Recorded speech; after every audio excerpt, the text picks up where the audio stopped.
Here's how to make shipping containers open easier and close.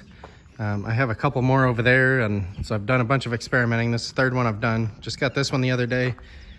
I'm not spending the money on those one trips that open and close real nicely, so these are the old ones that have been around.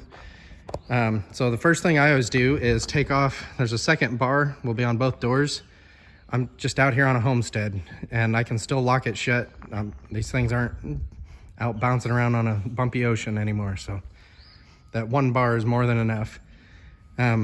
So I take both of those off. That helps a ton. Then you see all the weather stripping laying here. There's right here, there's a piece of weather stripping that comes out. It's just a second, like this right here is already some weather stripping. So that little second piece there doesn't do much. We don't have like blowing rainstorms constantly out here. So if you get any in there, it's gonna like just barely run down the door. It's not like it's gonna flood the thing here. So I go around the entire door and cut that off just with a utility knife right up against this part here.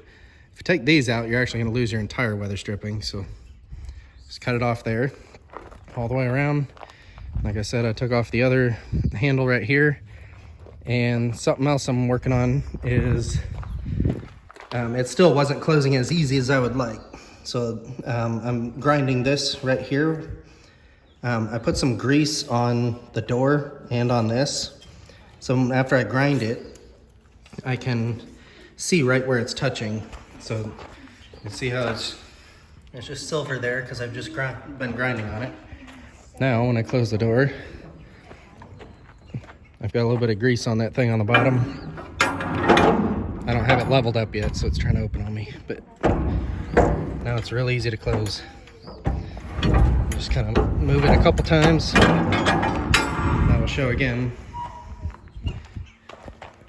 Right where it's rubbing, you can see that grease. So if you grind that down a little bit, you can make it easier and easier to open and close. It's at a point right now where it's fine. So I'm gonna just leave it, but so here's the old one. I haven't done this door. I usually don't do the left door. We don't use them much. But I'm pulling pretty hard on that. And then to open the door, I'm like leaning with all of my weight. Finally got it. So it just adds a lot. But since we don't hardly use this one, I'm just gonna leave this door alone.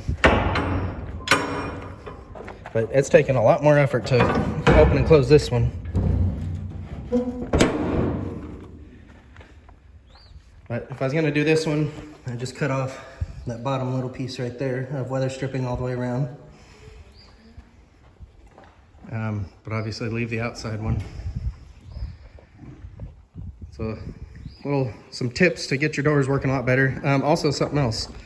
If the door itself, even while it's open, right here is hard to move. This one's not. But if it gets that way, it's because these hinges are bent. So you can just take a huge torch. I usually use like a weed burner and heat it up really hot and then open and close the door a bunch. And there must be some plastic inside that hinge or something, or rubber, that is heating up and reforming. I'm not sure why that works. I saw it in other videos and it does work.